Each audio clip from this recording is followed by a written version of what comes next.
I decided to attend the fourth game of the NBA Western Conference Finals with my three sons. I would attend the game as a journalist for GFENT Sports, but also as a fan of the Lakers. I have been a fan since growing up in Akron over 50 years. I was inspired to start GFENT Sports with the purple and gold signing of LeBron James. This is our 6th year and our first year coverage of the Western Conference Finals. Just a little backstory. Upon arriving at the Crypto.com arena, I requested a wheelchair and was granted the accommodation. Because of a health condition, I needed to have a wheelchair. I can't walk or stand for any extended length of time.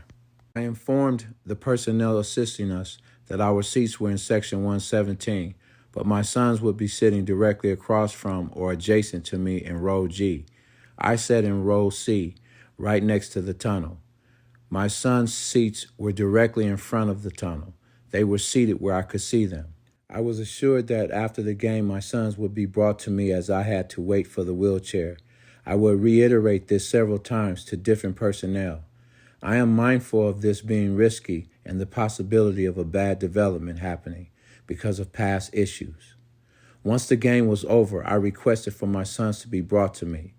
I could see them and motioned for them to come to me, but the personnel wouldn't let them come to me. They kept telling me that they were waiting for the wheelchair. I insisted that they allow my kids to come to me. The next time I looked over towards where my sons were standing, they were no longer there. They had been ushered out of the arena. I panicked. "Where are my kids?" I asked hysterically. The personnel who assured me that they would bring them to me after the game ended said she didn't know where they had gone. I asked to use her phone to call my sons. She allowed me to use her phone. I asked my son what was their location. Thank God they were still in the building. The personnel says in a sarcastic voice, "I'm going to need that phone back. I don't know what to tell you," like she was in a damn movie or something. She reaches for her phone and walks back towards the folks still sitting. I didn't want my sons to be forced out of the building. I now know that this wasn't a mistake or miscommunication, that it was deliberate.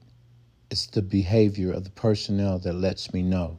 All of this is unfolding right in front of Miss James, LeBron James' mother, his wife Savannah, his daughter, and one other person. There was a police officer standing nearby. Also, I believe behind me was some of LeBron James' entourage. The one personnel who was standing next to me during the entire game, she is now giggling. To me, it's not funny. Rich Paul walks across me. I say hello, he says nothing. Now, mind you, we are in close. The aisle between the Lakers bench and section 119. This is my POV. This is what is unfolding. At some point, I had to sit down. The personnel tells me to run up the stairs to get my kids, knowing damn well I am waiting for a wheelchair. Once I realized what was happening, I then requested assistance from the police officer who had assisted me earlier during the game when I needed to pass something over to my son. I asked him if I could use his phone to call my sons. Someone says, "You don't ask the police to..." I just ignored it. The officer suggested to get, I'm guessing, crypto security involved. Now hospitality starts moving a little different.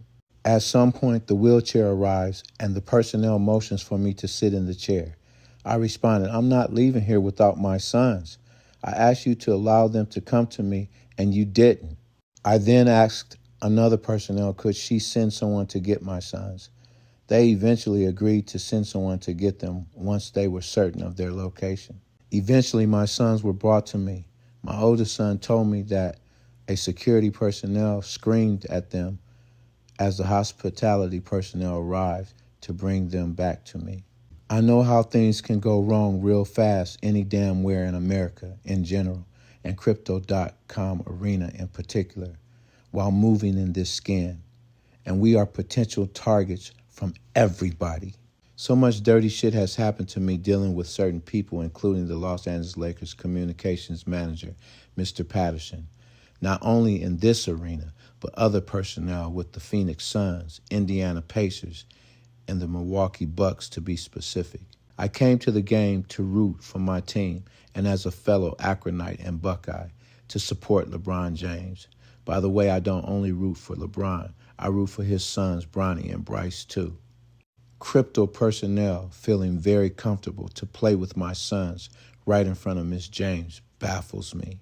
Anybody still in that arena could hear the hurt and anguish in my voice, calling out for help to reconnect with my sons, while the Denver Nuggets were in the background celebrating on our court. I love my sons too.